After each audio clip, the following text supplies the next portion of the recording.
Welcome back to another episode of Super Gene Unleashed. Today, I'm pleased to welcome Dzenana to the show. Dzenana is actually now a life coach, and she has a background in trauma healing, yoga, and Ayurvedic medicine. And her business focuses on women, actually supporting high-achieving women through deep self-discovery, emotional healing, and alignment with their true desires. They can stop living by someone else's blueprint and start creating lives that feel powerful, peaceful, and authentically theirs. Welcome, Dzenana, to the show. I mean, that just sounds like a dream statement. Yeah, thank you. And thank you for having me. And it sounds like a dream statement when you get there. Yeah, I bet. Painful, yeah. Mm-hmm. So tell us a little bit about yourself, because I know that you just recently started your life coaching business, but you have had several years where you've gone through a bit of a self-discovery in terms of unlocking this new venture for yourself. Obviously, you had a long-standing career in corporate, but on the side, you were kind of pursuing a little bit of an alternative life. And now you've ultimately decided to leave that behind and go 100% into life coaching. So can you tell us a little bit about that journey? Yeah. So I was in corporate for 20 years, pretty much most of my 20s, actually all of my 20s and all of my 30s. And, my trajectories, I wanted to be a CEO. I wanted to gun for that top role. And I went from sales into business analyst, and I went into program and product management. And I love the aspect of really bringing people together and working on projects to elevate wherever I was in the point in my career. And then I went into product management, and I fell in love with the role. It was primarily because I was facilitating the leading of a product, and I was working with a lot of analytical people that worked on the engineering side. But I was not happy. I was burned out. Yeah, I loved the job, but I knew that the impact I was having wasn't the impact that I wanted to have. And what I mean by that is I was making a change in a lot of corporations with a lot of products that I actually did love. However, it didn't feel like the impact of moving things forward for the conscious, right? For the higher realm of the people in the world. And I burned out. So it just kind of felt like surface level work when you say doing something for the higher level consciousness. I mean, what does that even mean, actually, the higher level consciousness? What do you mean by that? I felt like I was financially elevating organizations, but I wasn't necessarily helping individuals. And I was elevating these products to grow more money for people that already had money, right? But I wasn't helping the people that really mattered, people like myself. Right. And even though I was feeding off of that and I was living off of that money, it didn't feel like I wanted it from that perspective. And the other thing is I went through a very traumatic childhood myself. And I know what it's like to feel insecure, what it's like to be attached, what it's like to seek security because you're so afraid because you never had as a child. And so what really turned it around for me, and when I realized I wasn't happy, because I was happy for a very long time, was when I discovered the internal self and the possibility of who I could actually be. And that started for me around 33, 34, when I started to discover healing. And I want to hear a little bit more about your traumatic youth, but I want to know what ignited the healing? Like, what happened? Was it all of a sudden one day at 33, 34, you woke up and you had an aha moment? Or were you exposed to an experience that led you to this? It was an experience that lasted 5.5 years. Okay. And what I mean by that, I was in a relationship. And so I'm going to just take us back a little bit just so you have an idea of why this moment mattered. I grew up with a very violent father, a father who treated my mother very poorly, who was very abusive physically and mentally, and who had a thing for putting women down. And it was his own insecurity. And he was a narcissist. And my family calls him other things. It doesn't matter. To me, he was a narcissist with the way he would display. It was a deep sense of insecurity that he would mask with all of these toxic masculine traits. Okay. And so as a result, I swore to never be like my mother. And so I developed my own toxic masculine traits that I was putting out into the world against men. What do you mean swore to never be like your mother in terms of tolerating the treatment that your father was giving to her? Yeah, Okay. good question. So my mom is this beautiful, strong, willing, loving, open soul that, it breaks my heart to think that she had the life that she had, right? I had to accept that. Like, I understand contracts and how that all evolves. But I watched her for a long time put herself second, and the ability she had in order to soothe him, this little fucking boy that was just in front of us. I apologize for the word. It's okay. We can say whatever we want. And while I love my father and I forgive everything that has happened, because as a result, I am where I am and I'm extremely happy, just watching her was really painful for me. So I swore that I would never be putting myself in a second place like my mom was. But what happened is that need to put myself first and to make sure that I was taken care of built itself on a very toxic base, because I had a horrible example, right? I swore to not be like my mother, and as a result, I absorbed my father's tendencies. And so what this led to was a lot of toxic relationships with men that I was trying to grow into this beautiful life I envisioned, but I didn't know how to get to.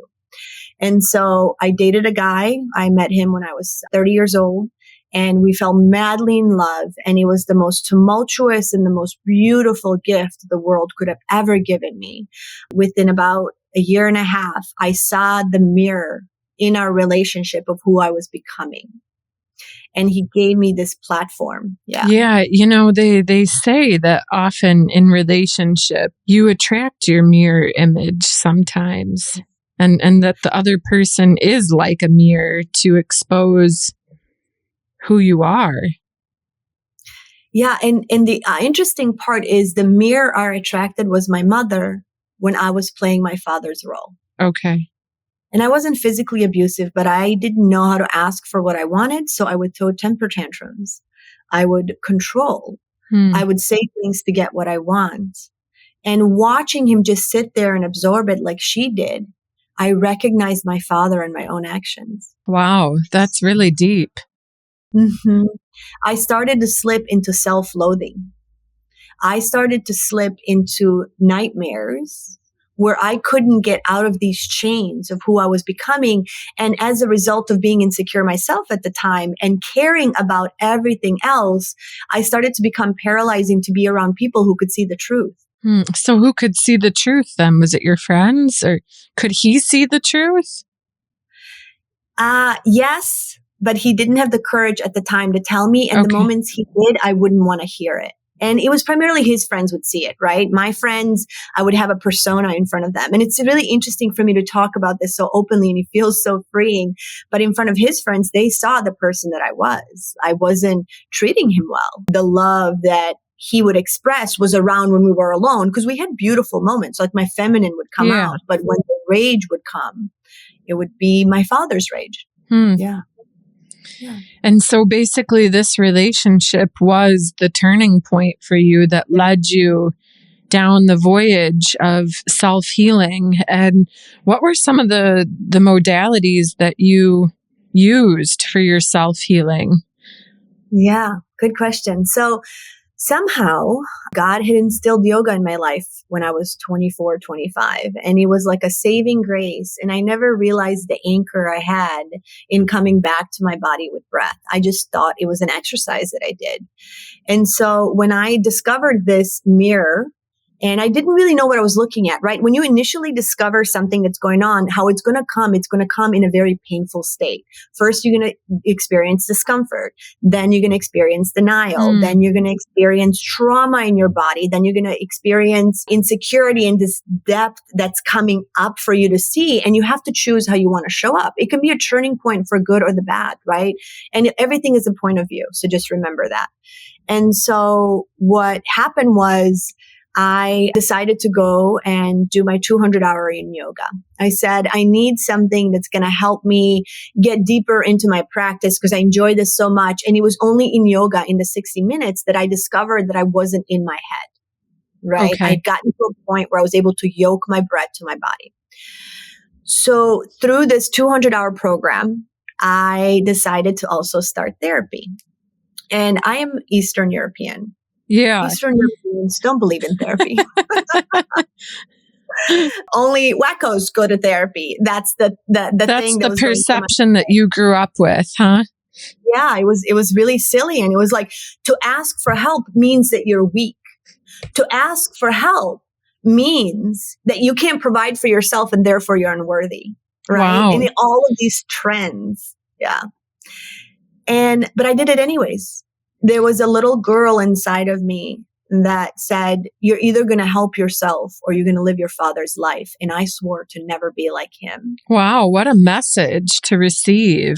And definitely what a pivotal moment to experience where, I mean, thank God that you had the wherewithal to, I guess, have the state of mind to see that these were your two options and to know which option to take. Because I think, well, at least for me, I feel some of my past relationships, I felt too clouded by the emotional side of the relationship to logically make the right choices. But I guess for your situation, it's quite different because you could see your behavior. And so you went to therapy, and what happened from there? What was like, I guess I would assume that this relationship didn't end up lasting. I want to pause here for a second, and I actually want to touch base on what you said, and I want to expand on your story as well, because I think it's really interesting. The way I'm speaking about the story, it sounds like there was this huge break and it just came out and it was visible to me. But I want to also stress that this relationship lasted for another 3.5 years. Okay. And while I chose to take action and go to yoga 200 hour, and I chose to go to therapy, the first year, it wasn't evident. I was moving through the motions of experiencing this new self that I had no clue if I liked or I wanted, but there was something inside of me that said, just keep moving. It was like this initial and intuitive knowing to just keep moving. Because what was the alternative? If I quit that, then I definitely go back to where I was. And there was something about me that says, if you want to make a change, you take the first step. When you take the first step, just follow the path. It doesn't matter, just do it. And that's kind of how I've always been, because I've had to provide for myself since I was a little girl. Yeah, but take the first step, meaning, well, I mean, one of the pieces of advice that I, have spoken about before with other people is about following your heart. So is that a little bit what you mean by taking that first step? Yeah. Or just kind of trying anything to, I guess, pivot to where you were currently? That. Okay. Trying something. For somebody that's not in touch with their body, for somebody that's not in touch with their intuition, for somebody that's not in touch with understanding what is it that they actually want, just doing things to try is the key. Okay. Because the reality is, in order to get to the place that I'm going to talk about in a little bit through Ayurveda, it takes work to understand who you are. In that moment when I was 32, 33, I had no clue what is it that I really liked, right? I was very reactive. I was living in a space of a lot of background trauma, and I didn't really know how to show up for the things that were happening. I was just reacting based on the triggers that I had. And so to say moving from the heart, I would say I was moving from my lights to know that I needed to move forward. Okay. But I had no clue if what I was doing was right. But honestly, it doesn't matter. The one thing that I always tell the women that I work with, it's not about the right thing. You cannot make a mistake as long as you're taking the step. That's such a powerful piece of advice, because I can think at so many junctures in my life, I've completely belabored over wanting to do the right thing that now, honestly, you have me sat here thinking, what decision did I not make because I was too afraid that, I was going to take the wrong way. But maybe had I, chosen to move forward, as you said, just taken any step, maybe things would be different. And of course, I mean, that's not the best perspective, because I think you're probably a big believer of that you take the course and that's the course that you're supposed to be on, irrespective of this, I guess, second guessing. Yeah. I'm going to speak from a woman's perspective. And you said it so well. we second guess ourselves and we get into analysis paralysis. And what does that mean? And we overthink everything. And then as a result, we never take the next step. And so then what happens is you actually end up being stuck where you are. And, I can only speak from a woman's perspective. We as women have been taught to be cautious. We as women have been taught to be caretakers. We as women have been taught that we need to seek security, not take risks. And so what now we as women do, we overanalyze everything that we do. How many men that are really successful think about the things that they're actually doing instead of just screw it, I'm going to just do it? They probably just do it, I would guess. That is exactly what they're doing. And so I had to get to that place. And I do have an impulsive nature that I was given by God, by my father. It's a beautiful thing. But that impulsive nature can also lead you other paths if you don't direct your energy into the right position. I will say this, and something that you had mentioned is, as long as you're moving forward and following the intuition that you know to be right? It doesn't have to be very strong, just it to be right. You cannot make a mistake. And I always tell women that work with me is one of the things that I focus on is the first thing I look at is their routine throughout the day. Because if I cannot get through their bodies to physically heal their vessel, I will not be able to regulate their nervous system in order to get them to think without clouds in their head. And you used that word. You said I was so clouded in these relationships. Yeah, but even as well throughout some career decisions too, there of course have been moments where I've wanted to do my own thing but yet it was too scary to take that leap, as you said, take that risk. And the comment that you made about security, I think is also true. I mean, I've also been a very independent person. So I haven't necessarily had anyone to fall back on, nor did I want anyone to fall back on. But, with you, for instance, it sounds like you have been able to navigate around those thoughts in order to take the risk. Yeah. And remember, it took a year for me to just understand what I was even getting into, right? The healing process that started when I was 33 was just me thinking that I was doing mild self-help and that it was going to just adjust my trajectory enough for me to be happy, right? For me not to have self-loathing, for me not to be the person that I never wanted to be, which was my dad. Little did I know that I was on the path, the small little step of a decision on the path of changing my entire life. And how beautiful it turned out. And it's still yet to turn out. We'll talk about where I'm going, but the one thing I always say to women, just take the next step. Just take that first step forward. It doesn't matter if it's right. If there is an urge, follow your intuition. That is your first inkling that your light is coming through. Literally. That's really a beautiful piece of advice, because I definitely have felt that. But you said something interesting as well about learning about the woman's routine. Mm-hmm. What does a routine tell you, though? I mean, for me personally, I would say my routine is pretty monotonous. I'm a mom, and I basically, wake up, work out, get ready, go to work, come home, have about an hour with my daughter, put her to bed, have dinner, and then hit repeat. Yeah. Let me give you the background of how I got to Ayurveda, and then I will touch on that routine, but it will speak to that. So, through yoga and therapy, it was interesting. We actually got kicked out of the therapist's office. Who's we? Him and I. So I started. Oh, you went to therapy together. No, apart. Oh, apart. I begged him to seek help. He didn't want to access his inner child. He couldn't look at his inner child and heal. He felt too vulnerable. And honestly, the space he was in with me, I don't blame him. So I encouraged him to come with me. And this was the pinnacle that changed everything for me. We ended up going to therapy and we got kicked out of the therapist's office. And I remember I stayed for an extra year after that. But I knew that day in the car driving home, it's over. With him. Yeah. It's over. It took another year to recognize. Wow. That was my intuition. Yeah. So And so I'm with this male, and I leave him I was with him for another 2.5 years after that, or 3. Who's doing the math? It doesn't matter. I left. Yeah. I'm 35.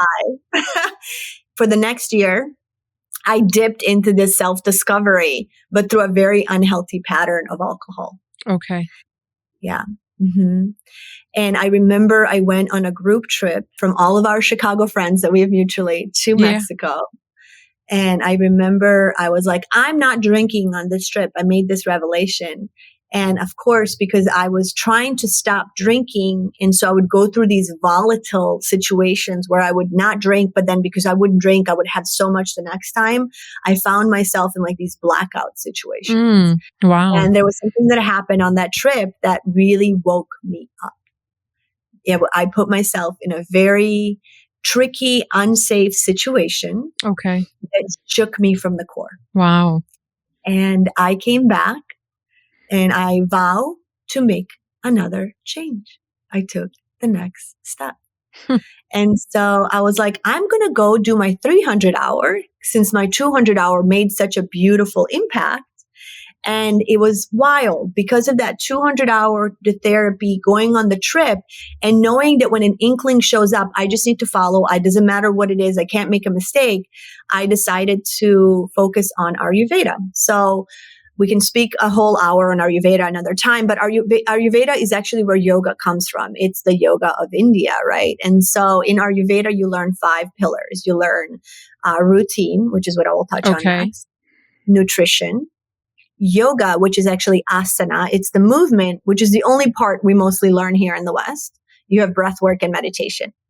And so instead of going down the traditional route of the 300 hour to get my 500 hour IRT, I wanted to focus on Ayurveda, which encompassed all 5. And through that, I gave up alcohol and I recognized where the imbalance in my body sat that would pull me out of these moments of clarity. Right. And so I worked from about 36 from the inside of my body out. And through routine, what I mean by that is you can actually heal your body enough to be able to stay in the calmness of your nervous system to understand when intuition is coming through, to listen, learn to. Mm-hmm. And the mantra that I use with my clients is, I'm teaching you how to come back home to yourself. I'm teaching you how to come back home with yourself. To yourself. To yourself. Yeah. Okay. Yeah. And what I mean by that is you cannot, this is my perspective, you cannot reach a space where you envision yourself being the best version of yourself unless you treat your vessel, your body, in a way where it can show up for you to be there. Because you have to remember, we're experiencing this life as a spirit in this vessel. And so the vessel has to be clean. And are there people who have experienced this in other perspectives? Yes. But for me, this is how I learned. And so coming back to the routine aspect, what are you drinking first thing in the morning? You said, I'm a mom, my life is mundane, but you mentioned some very beautiful things you do in a daily routine already. You said, I wake up, I take care of the kids, I work out. Yeah. So there's an inkling to take care of yourself right away. Yeah, that's what I usually do first, because that's what makes me feel the best. And I'm always drinking water first thing in the morning, sometimes electrolytes. Yeah.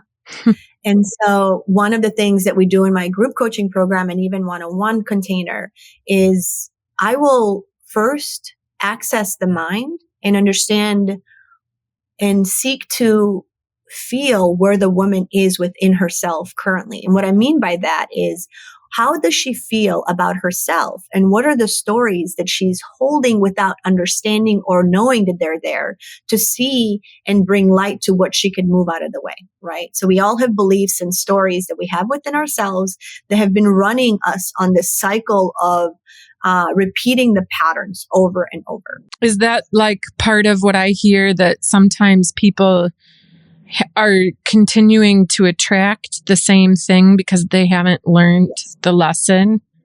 Yes, that's exactly what it is. Yeah.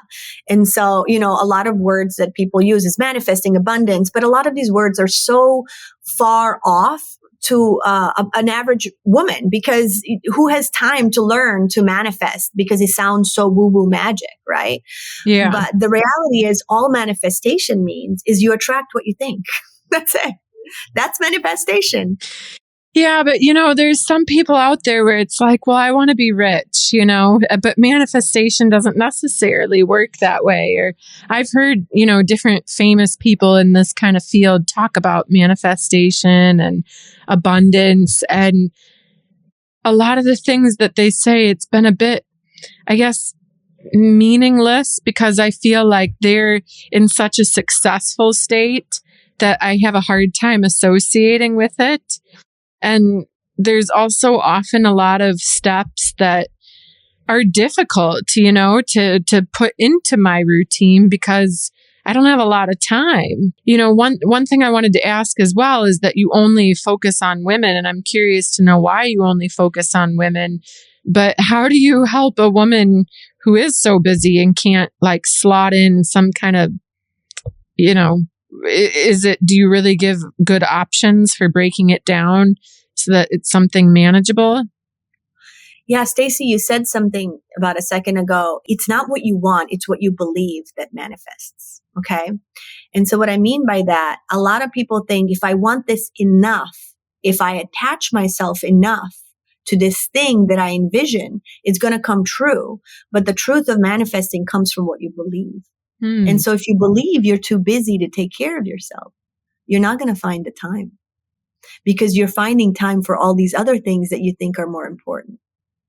And so the way I look at it is I have them basically look at their entire day, and then I have them look at what are they prioritizing. And when we look at what they're prioritizing, we look at the belief of why they feel they need to do that. Okay. And then I ask them, what would you rather be doing? And what is it that you would rather want to have as a result of what you're doing? And so when you can look at what you're doing, why you're doing it, and then where you are and how far you are from your result, you start to notice the things that no longer serve you, right? And so I'll give you an example. A woman wakes up in the morning and the first thing she has is a cup of coffee because she needs energy, and that's what she has, and she's always needed that, and she knows she's going to crash, so she believes that she can't survive unless she has this cup of coffee. And so my challenge now with her is to understand what is she doing throughout the day to feel that she needs all of this energy, and where is she crashing and taking away from her energy to have this constant cycle of putting her nervous system and her entire adrenals in shock. That is it is so shocking and hurtful to the body to do that first thing in the morning. To have a cup of coffee before you eat. And to have a cup of coffee, I love coffee. I just want to stress this out. Me too. I don't drink coffee, but it has its place. But whenever you do something in your life, you have to think about why you're doing it. And so if you're drinking coffee because you enjoy the taste and it brings you joy versus drinking coffee because you need energy and you're attached to it, those are two different needs. Yeah, that's very true. Why you're doing what you're doing. And so, yes, it doesn't matter who you are, how busy you are. When we look at the routine, we look at what you're doing, why you're doing it, what your belief is around what you think it's bringing you, and then slowly adjusting. And, it takes time. Like I started studying Ayurveda when I was 36. I'm 41. Okay. And so it took about 2 years to heal my gut. And now you have to remember when I was doing it, I had no guide. I was in school, so I was trying everything. It was like a hodgepodge. It was like literally like a 3-year-old in an artist studio trying to do a masterpiece. It was that messy. And so now that I have done what I've had to do to myself, I take out the things that I know that worked, and then I slowly implement them and help with your clients. Yeah. So you get, 5 years worth of knowledge. I usually start with the 3-month package first, see how they feel. And it never ends at 3 months, because once you start to discover who you are and how beautiful you are and where you want to be, it just evolves in this continuous want to keep nurturing yourself, to keep learning. That sounds incredibly inspiring. I probably could use something like this in my life. But back to the question that I asked about women, why do you only focus on women? That's a really good question. And it's something that I've actually been sitting on for the last 3 or 4 days. And the reason why it's interesting that you chose to ask me this wasn't even part of the plan when we and I initially talked, but it seems like the universe is asking me to think about this.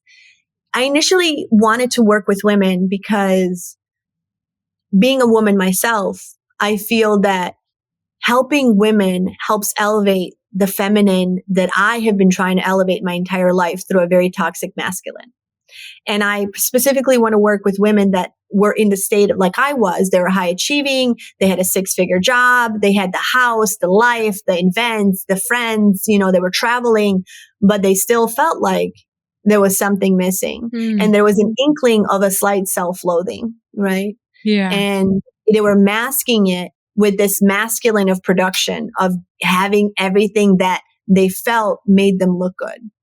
And so women were my first target. However, I have recognized that in my life, I have actually accessed and helped a lot of men through friendships, right? Men that just been attracted to me to just want to be in the area of understanding how I think and then giving me the vulnerability because they didn't feel safe with other men. So in this moment right now, I target women because it's really a passion. However, my mantra when I first started this work was I want to be the Tony Robbins for women. That's what I want to do. I want to be the Tony Robbins. I really love that ambition. I mean, have you had men come to you and want to try to work with you? Not as a client, but I have worked with a lot of men from a perspective of just being in my life. And I actually just got a beautiful review from a male, really close male friend that I have been working with in the last year, not in a session. Like he's never come to me and said, okay, we're in a session, but he's always been in sessions. Whenever we're together, we dig deep into his life and he's discovered these revelations. And there's a part of me that's curious about, should I perhaps open this container to access men who have the same inkling but are more comfortable speaking to a woman. So I don't know. I'm open. I've also I guess you'll see where it leads you, but maybe someone will contact you. Maybe a man will contact you, and you'll just take the step, which is what you said earlier. Is one of your biggest pieces of advice is to take that first step. Yeah. And in learning to listen to the universe, right? I don't believe that the universe makes any mistakes. Okay. And I know that's really hard to hear for people that have had a lot of shit happen in their life, you know, and think about wars and abuse and all the things that could even happen to kids. I don't believe that the universe makes a mistake. But you went through all of that, didn't you? What did you go through when you were young? I mean, I think it would be really, good to share that if you don't mind. Definitely. So I was born and raised in Bosnia, and I was initially born to a very violent father who was, like I said, physically and mentally abusive on all ends to all three of us, my brother, my mom, and I. And he was like this beloved individual who was really sought out in the community because he was so well known and well off. But behind closed doors, he was literally like the monster that would come out of the closet, but he was constantly there. Oh my goodness. I never knew that. So complete Jekyll and Hyde. Complete. And so much so that I actually wet the bed until I was 9. And what was interesting is my mom would seek all of these doctors and holistic healers to try to see what was wrong with me, never connecting the dots that the 3 a.m.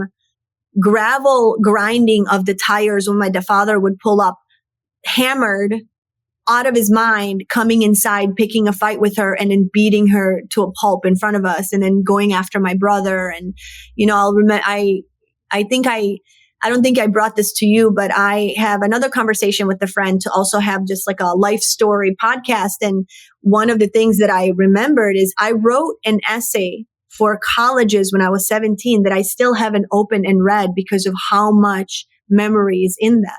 My goodness. There's this one situation where I think I was 3 or 4 and I slept in the crib in my parents' room and they suddenly got out of bed, started yelling. My mom swooped me out of the crib and she's holding my feet, just cupping them while he's beating her with a belt buckle all over her legs and knees and begging him to stop. And I remember just watching him and And I believe in energy, and I'm very energetic, and I can feel that. And I remember just soaking that up, and I can't even imagine what that did to my gut and my hips, because that's the place where you store that creativity. Well, being a relatively new mom, my daughter is too, and they say that kids have this innate ability to really absorb energy. And it even starts in the womb, for instance, because yes, they can hear, they recognize your voice. Yes. I mean, that's wild that you remember something from that young. I remember younger than that, Stacy. And I think you and I will actually have an episode around plant medicine, but I started absorbing the abuse in my mother's womb. And through plant medicine, I was able to access memories. And even I had a near-death experience when I was 19, we can touch on in a little bit. But there's memories of this really tumultuous childhood. And to be honest, I don't think I was ever a child. I think that I was born and expected to behave as an adult and really soothe myself, because my mother didn't have the space to soothe us. She didn't have the space to be the beautiful mother that she had the heart for, because she was so set in this like nervous wrecking state where she just had to be on alert consistently. Like he controlled her. And so, long story short, that happened until I was about 7.5. That was the childhood, the beginning, the formation, the example. Yeah. That was the love that I knew. And then the war started. Crazy. Yeah. Yeah. To put the cherry on top, the war started. But here's the fucked up part. The war was actually a reprieve of my father. And what I mean by that, when the war started, my father got busy with the war because he had to. And so we were actually like right on the front lines, because there was fighting everywhere, but we were on the border of Croatia. It's called Velika Kladuša. And there was a situation where Bosnia had split in two and was fighting itself. And then there was the Croats and the Serbs. And anyways, we ended up in a camp. So we were on the front lines about 1 mile to 2 miles from the actual fighting. So from the age of 8, like in a tent, you mean, when you say a camp? Yeah, and there's actually a documentary. I'll send it to you. Yeah, so you had to leave your house. Mm-hmm. So from the age of 8 to 9, the war started. We were about 1 mile to 2 miles from the fighting. And so for 4 years, we were in this space, or that I remember, where bombs were just going over our head. And we were literally like, there was a curfew. School was pretty much out most of that time, and you had to hide. But there was a moment when I was about 9.5, where we had to evacuate for a season and live in these chicken factories and tents in this camp, right? They call it a refugee camp, but let me tell you, there was no refugee camp there. So that was, up until the age of 12, I had this father thing, and then I had the war. Yeah. I mean, those are extremely intense events to experience as a child. I mean, I'm really just like blown away to hear how eloquent you speak now, and how you're able to sit here now today and be grateful for having had these experiences, and that you wholeheartedly know in the depths of your being that these were necessary for you to become who you are today. Stacy, something you have to understand about trauma is when you are living a life, that becomes the norm. When you are, I can see that. Yeah. And so I didn't know any different. I didn't know that you could have a home that was safe. I didn't know that you could have parents that got along and would hug you, because with my father, you never know if you were getting a fist to the face or a hug. Right? I didn't know that you could live a life where you didn't have to run out of the house for 30 minutes of peace with your friends before you had to go home and urinate in bed. That was my life. And to me, that was normal. And yeah, it's so true. You just triggered a memory in my head that when I was living in New York, I saw a speaker. It was a woman who actually fled North Korea, I think with her child. And she was on stage and she was telling us along the lines of what exactly you're saying, where, someone had actually asked her once she escaped what her favorite color was. And she couldn't even answer it, because they apparently weren't even taught. I mean, they couldn't be a free thinker. So, something as simple as that, I think, is also a really good conjecture to draw to what you just said about trauma, that you really didn't know another way. So you thought this was the way. I didn't necessarily think about other ways. And I didn't necessarily think this was the way. This was it. Yeah. This was my reality. This was what life was like. This is what you get served. This is what you go through. And so, I do want to highlight, I am really grateful for everything I've experienced. There's not a moment in my life that I would want to change. There's not a moment I used to in my 20s wish that I could have had the life like the American girls had, that I thought was the ideal space to be. I was angry for a very long time at my father for not showing me a safe masculine. And I was so angry because I kept attracting these cycles of vicious breakups and volatile in connection that wasn't love. It was very wounded. And now I'm in a space of gratitude, and I see the value. Not that I would wish this upon anybody or wish for anybody to go through this to get to where I am. But what I'm trying to say is, when you stop living in the past and you stop being anchored in this anger and anxiety around what happened and as a result of who you are now because you might not like yourself, that's what I want to help women heal. Yeah, but I think that's such an important message, that there are plenty of other women out there that are facing traumas. And, you just said, I don't wish this upon anybody else. However, you are such an inspirational showcase to women who might be in something this very moment and that might even be listening right now. You are giving a message that there is a light at the end of the tunnel. There is a way onto the other side, and that it is possible to reach a point where you don't resent the past, where you don't, hang on to that. Because I can imagine that another part of the healing would be, it would be necessary for, if someone went through a trauma like this or is in a trauma currently, that for them to fully heal, they have to be able to let go of that. Yes. and not hang on to it. Yes, but that is easier said than done. Of course. The real power is in the choice. The real power is in the first step and the choice you make towards the life that you want. Is healing and letting go as easy as I speak? Fuck no. However, I made the choice to get there. And the way I made the choice was to take the first step and trust that I can get there.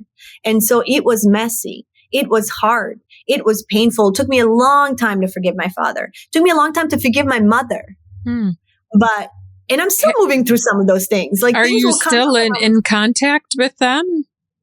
Oh yeah, of course. My dad passed 4 years ago, and okay. I know I'm really close with my mom. Like, the thing about Eastern Europeans, we don't leave the nest.